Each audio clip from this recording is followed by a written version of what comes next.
Hey guys, it's Payne here. Thank you for your patience this week. So here's the deal. I'm hitting pause on the release of our traditional investigative episodes, but for really good reason. Today's episode will be focusing on the community and the larger problem here with the widespread epidemic of missing and murdered Indigenous women. Since we've started releasing episodes this season, I've received countless tips, and what started as an extremely murky case is now becoming much more clear to me. New persons of interest have emerged, and I'm talking to them literally right now. But don't worry, you're going to hear all of it, every single bit of it. But I need more time. Up and Vanish will return in full form back to the investigation on Wednesday, October 13th. And from that point forward, we'll run weekly, with no breaks. Like I said in the very beginning, I care more about solving this case than I do making this podcast. And you're going to see that.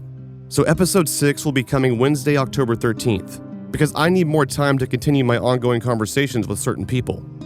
Every day we're getting closer to finding Ashley. In the meantime, you can help by just telling your friends and family about Ashley's story, just by keeping her story alive. It's much harder to keep a secret when everyone around you is talking about it. So please, tell a friend, tell a family member, tweet about it. Let's get Ashley's story out there. In today's episode, my producer Mike will be subbing in as the host. And for now, I'm back to my investigation. Let's go find Ashley.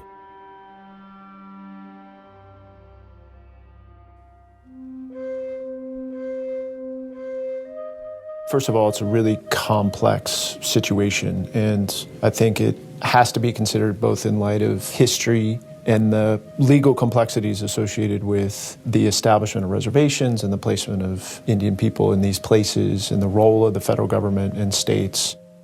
This is Monty Mills.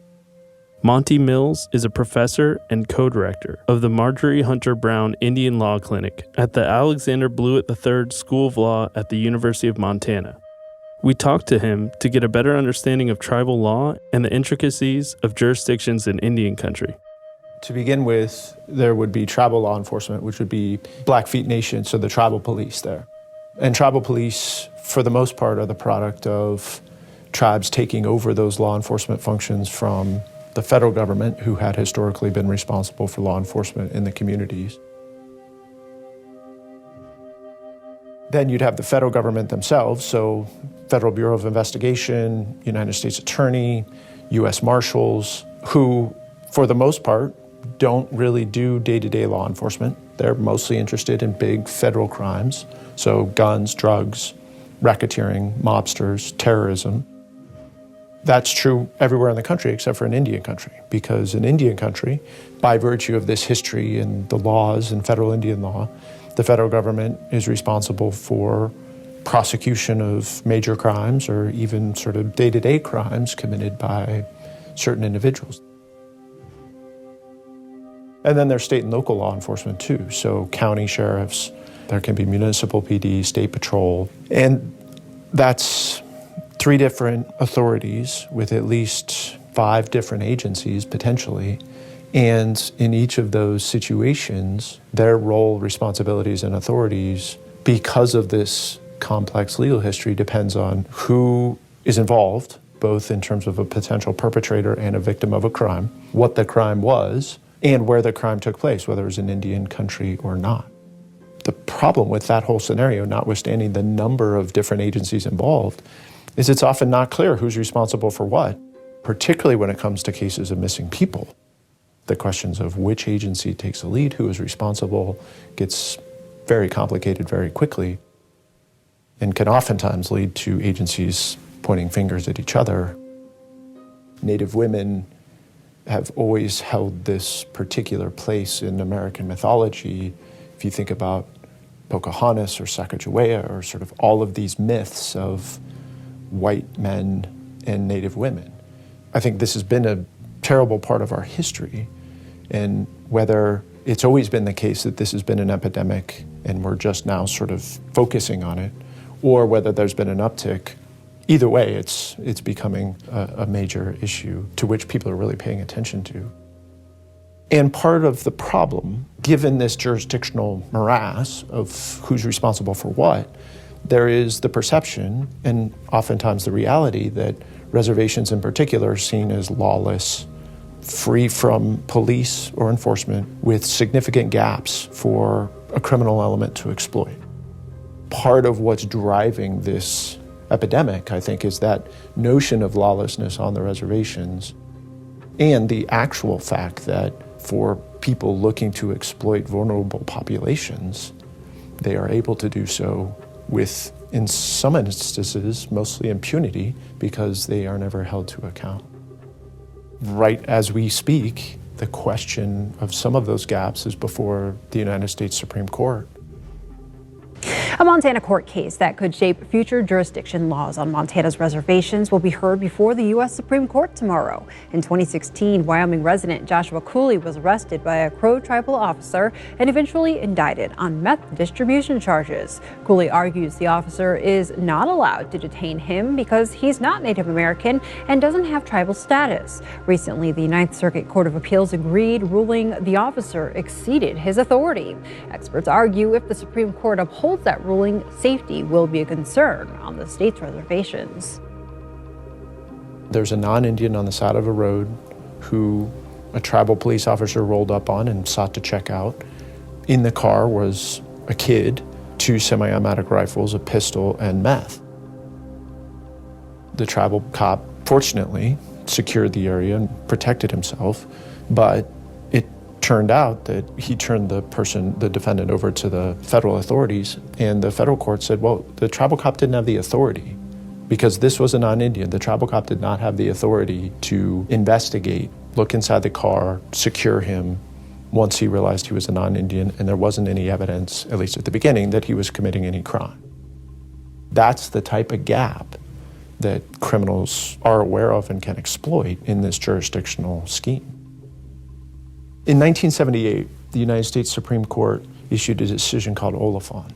And in that decision, the Supreme Court said, well, given the status of Indian tribes in our country as what the Supreme Court long ago said, dependent sovereigns, that means that tribal governments don't have the authority to arrest, prosecute, and punish non-Indians who commit crimes within their reservations.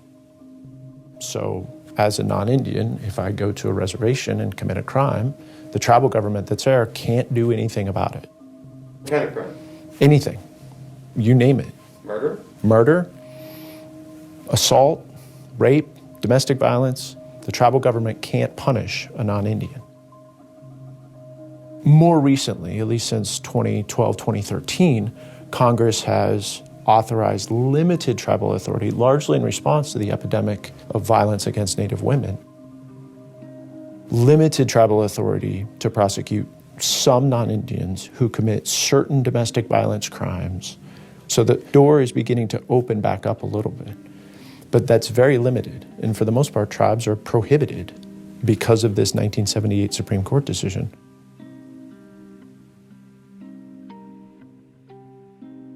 In many tribal communities, the people who are in those communities have an idea of others in the community, right? May have the most information, the most sort of sense of what's going on.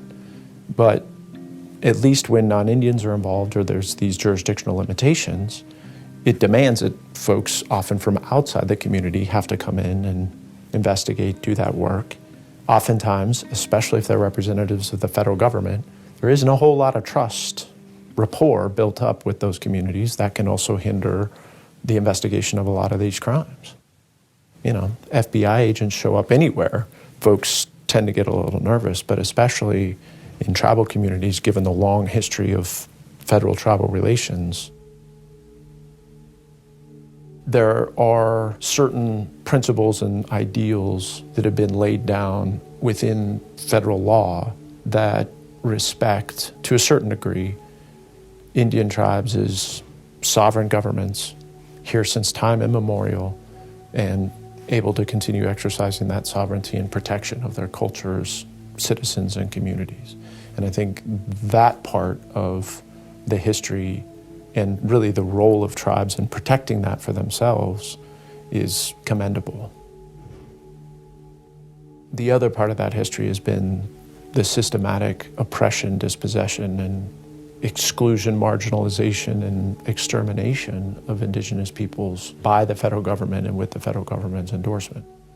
And that part of the history is deplorable. the current challenges facing tribal communities, whether it's the epidemic of missing and murdered Indigenous people or economic development challenges or the loss of tribal language speakers and the decimation of tribal cultures caused by the current pandemic and the disproportionate health impacts.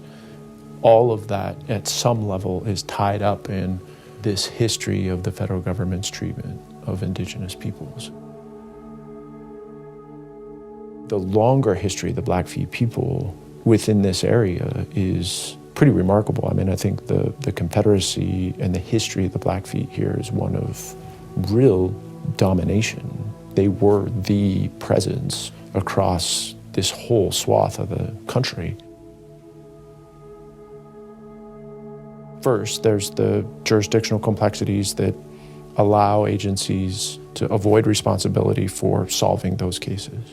And there really isn't an incentive for other interests like the FBI or even state or local governments to devote the resources needed to solve these cases.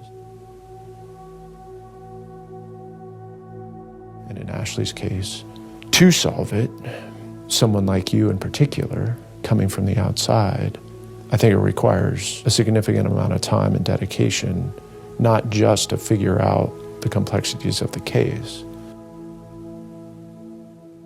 but at some level, I think there's a need to ensure that you're present in a way that is well-intentioned and supportive, and more importantly, that people recognize that and trust what you're doing.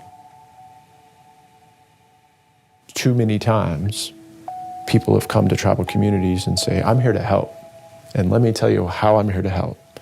And that has led to a significant amount of distrust, for good reason. It's a matter of showing up genuinely and building those relationships within the communities that are going to help without building some base of trust and reason for them to be honest about what they know and what happens. That's not going to come out. The bigger story is this culmination of all of these factors coming together to a tragic result. The solution for protecting Indigenous people and Indigenous communities is, to my mind at least, empowering tribes and tribal leaders to protect their own.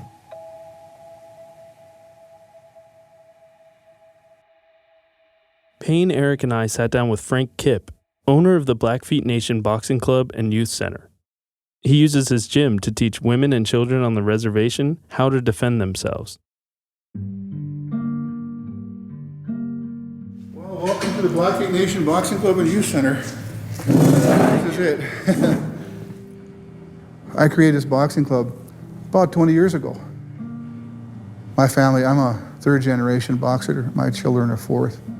My grandfather, he was one of the first. He was a professional soldier. He came out of World War II and started having boxing here. And then my dad boxed in an Indian school and in the military. He was a Korean War veteran. There's a guy named Vernon Grant. He's one of my biggest success stories. He started here, boxing. Now he's a doctorate. He has a doctorate degree. He was our first Golden Glove champion. He said, told me something that really hit me, you know. He said, I had a tough time. He said, you know, you've always were like a second dad to me. For me to hear those is really humbling.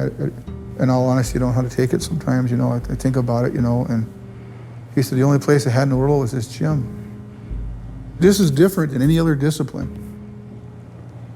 I always tell kids, learning how to box isn't going to guarantee you to be tough, but you're going to be able to fight back. You're not going to be a victim. I have so many kids that come in here that are bullied. I've lost count of over 20-some kids I've talked out of suicide. Kids that come into this boxing club. They don't want to live. Somebody is doing something to them, somebody's hurting them. When they come in a boxing club, it changes them. They get confidence. Kids have tough home lives here. Their grandparents are raising them. They can't always control them. They take off and they're going to do what they're going to do when they hit a certain age, no matter what you do. At the same time, they don't have those tools that you would get here. I don't cut corners when it comes to your life. I'll tell you like it is. Depending on the age, We just tell them, don't talk to people, be careful. You're important, you're precious, you're somebody. If you're going to be taken, then fight. You fight back. I said, whatever it takes, I will show you what you need to do. And if it works, it works. If it don't, it don't. But you have to go 100%. There's no holding back because this individual wants to kill you and take your life and do some horrible things to you. This is what you got to do. We battle the enemy, and the enemy is alcohol and it's meth. I've had kids come in here and they said, if it wasn't for this club, I don't know what I would have went through. I probably would have started drinking or gotten in trouble hanging out with the wrong group of kids, or what have you. I think a lot of the reason for our young people, our young women especially, is just that someone's not monitoring somebody. In my home, we try hard to keep our kids in line. I get called an OPF, and that's an overprotective father. And that's all right, I can live with that, because I love my kids, I hate alcohol. I hate meth. I hate weed. Alcohol for me, what I've identified in my analogy about it, it's a curse to some families. Their families before them suffered from it and they lost people, and that goes on to their children. You can fight that and stay away from it, be a positive citizen. We here at the boxing club, I tell people, all the kids all the time, be a positive citizen. We have a lot of things that are happening. That little baby, I hope they find her, cute little girl. We have one of the kids that were involved with our boxing club. His name is Leo Wagner, and he's missing. And his brother's Billy Wagner. He's come out of his boxing club. He's a professional boxer, and he's a good kid, I'm very proud of him. He works, takes care of his families. Everything that I tell these kids to be a good parent, love your children, try hard, and he's done that, I knew Leo's he's just a crazy kid, That little girl, there were two missing at the same time almost. That little girl, it's been about 3 or 4 weeks for her. Nobody knows. I don't know, there's so many things that I think that needs to get done, If I ever won the lottery, I would create a treatment center that taught people how to live, clean your house, wash your clothes, send your kids to school. We have a lot of good families here. The enemy will always be alcohol. The enemy will always be drugs, meth, or what have you, pills, or whatever you want to call it. It's a negative variable. I'm trying to help our kids from not drinking, drugging, getting in predicaments where we got missing kids. The gym that you've made here can help prevent things like that from happening. I think we could make a dent in it. How so? I just tell them, I tell girls, this is what you do. Don't drink. Don't drug. Don't go out and put yourself in a situation where you could get hurt. It's hard. You listen to your mom or your dad or your grandma. They got your best interests at heart. Your friends tell you to try meth or whatever. Run. Run away from them. That is not your friend. That's how I feel, and that's how strong it is to me, When I was by myself, I was living in my overhead camper that I had. And I said, well, it was my birthday, and my grandmother was in the hospital, and I had somebody making me feel bad, and I lost this, I know that already. I know what I lost. And I stood there, and I remember thinking, well, I called up my family, and they didn't. My little boy's too little to understand. My daughter, she felt bad, but she had her own little life, I guess. And I felt like, nobody needs me here. Right? Don't need me. I think I'm going to go. I think I'm going to go out as a warrior. I'm going to go out and I'm going to pick a fight with a cop. He's going to kill me. I'm going to go death by cop. That's what I'm going to do. I ended up in one tavern. I don't know who this guy was. I don't know what I told him, I don't remember. And he said, only God has the right to take your life, Frank, not you. So you got work to do. I remember sitting there and thinking about it, I thought, what would I have put that police officer that had to take my life through? What would I put him through, knowing that this was just something that he wanted him to kill me? If I wasn't here, nothing would have been created for boxing. All the little kids that I've helped, all the young people that I've helped, wouldn't have been there. I remember that night when he left, there was a $10 bill sitting in front of me. I remember sitting there thinking about it, and I left, went back to my camper, and I had a couple beers and went to sleep. I never thought like that again. Sometimes you need someone to talk to. Sometimes you need to, understand that it's not the end of the world, And so, I'm still here.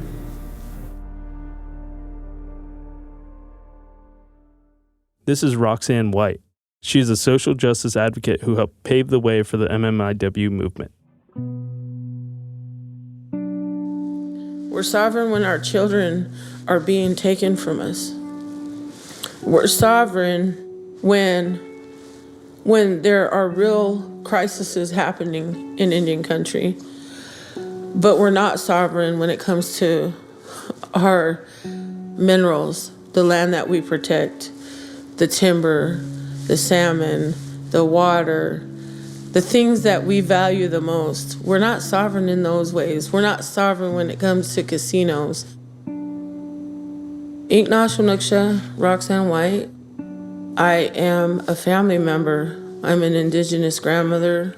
I'm a survivor, and an advocate, an organizer, and an activist for Native rights, for environmental justice, and for missing and murdered Indigenous women and people. My cousin Rocinda went missing in October 2nd of 2018. And at the time, I was already doing this work. While I was on the road, I received a message that Rocinda had gone missing. When I returned, I reached out to my cousin Sissy. And I'm like, has anybody been in contact with you, the tribe, anybody? What do you feel like you need right now? And she was like, I don't know, nobody's really done anything. She's like, expressed to me how she felt tribal police didn't care. I started talking to my cousin and just sharing with her what I believe she needed to do to make sure that, something was done. If you don't have anybody working a campaign, an active campaign of visibility and action, oftentimes nothing happens. We're here fighting. That's what I do. In all actuality, I don't think that they'll do anything unless we mobilize. That's what I've been seeing. That's the algorithm here is if you have capacity, and you have the resources, and you have the support, and you're out here, and you're hitting streets, and you're rallying in front of police stations or doing whatever it is, FBI, whatever you gotta do, talking to every media, then and only then will they do something.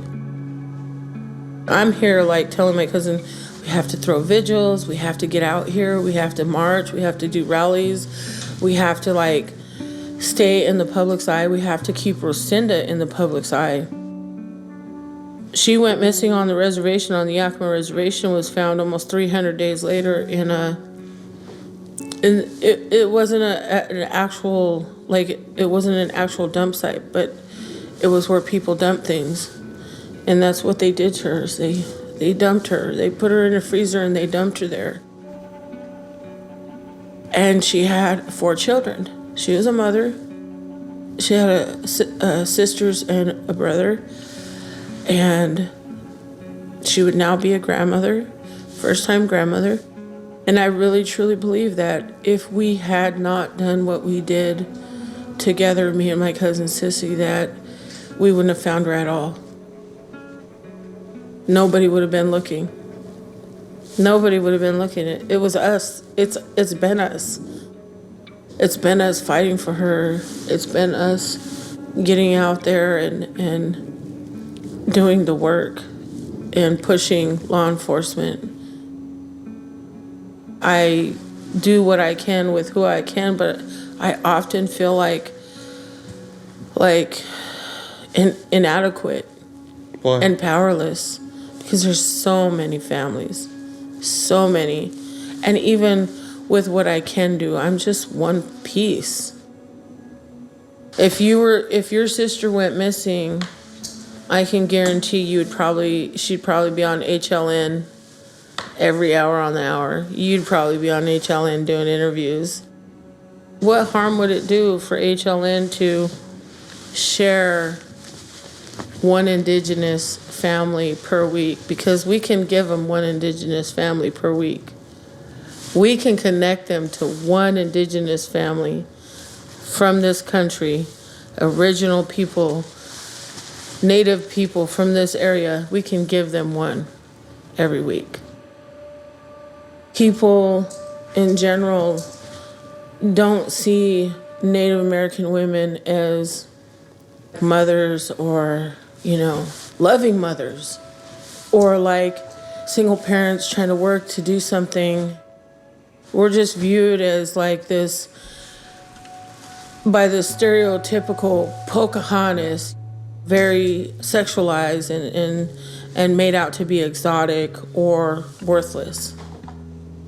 I'm not saying every girl has my story on the reservation, but I'm saying that I grew up on a reservation where I know that I wasn't the only one. For a lot of my childhood,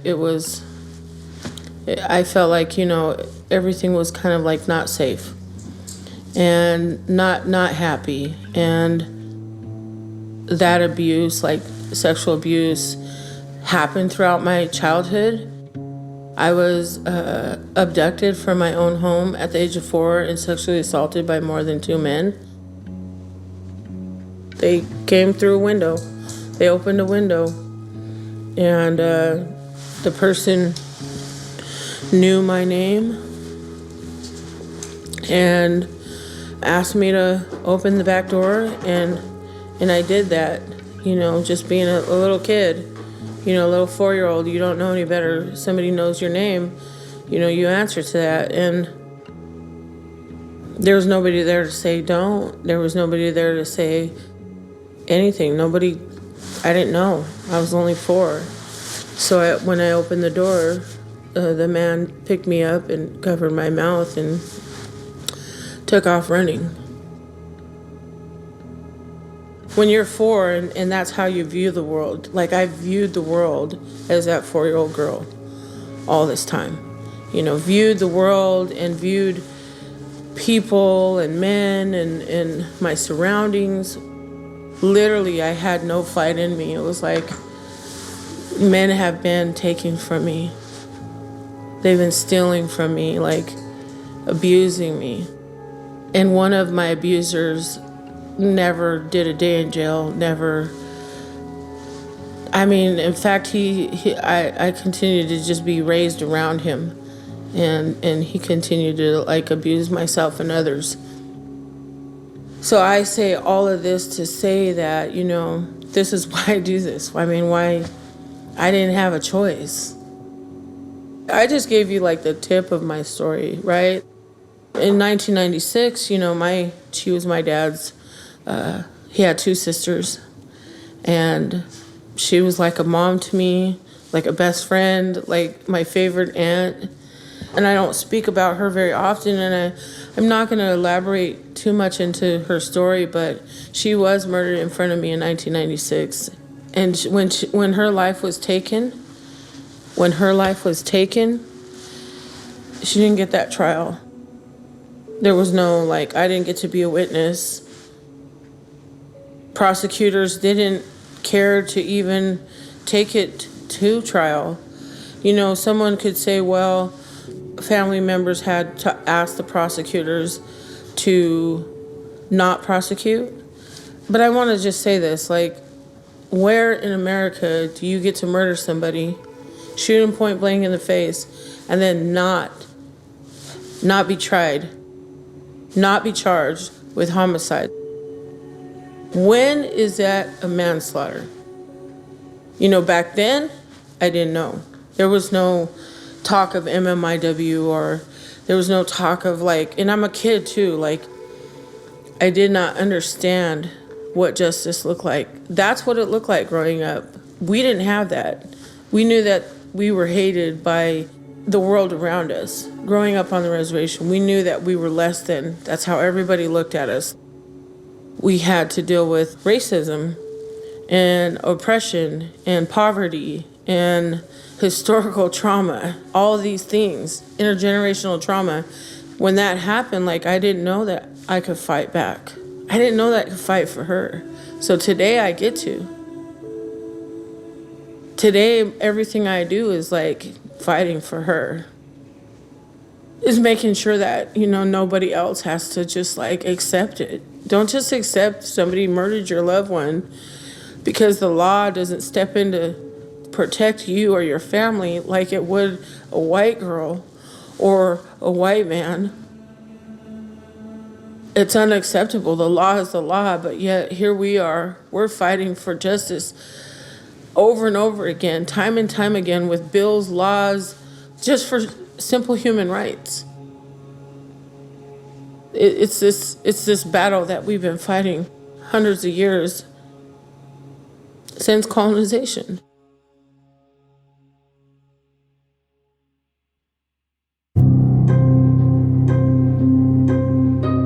Up and Vanish is a production of Tenderfoot TV, created, hosted, and edited by Payne Lindsay. Executive producers are Payne Lindsay and Donald Albright. Original score by Makeup and Vanity Set. Our theme song is Ophelia by Ezra Rose. Sound design, mixing, and mastering by Cooper Skinner. Additional production by Cooper Skinner, Eric Quintana, and myself, Mike Rooney. Our cover art is by Trevor Eiler. Special thanks to Grace Royer and Oren Rosenbaum at UTA. Ryan Nord, Jesse Nord, and Matthew Papa at the Nord Group, Station 16, Beck Media and Marketing, as well as Chris Cochran and the team at Cadence 13. Visit us on social media at Up and Vanished, or you can visit us at upandvanished.com where you can join in on our discussion board. If you're enjoying Up and Vanished, tell a friend, family member, or coworker about it, and don't forget to subscribe, rate, and review on Apple Podcasts. Thanks for listening.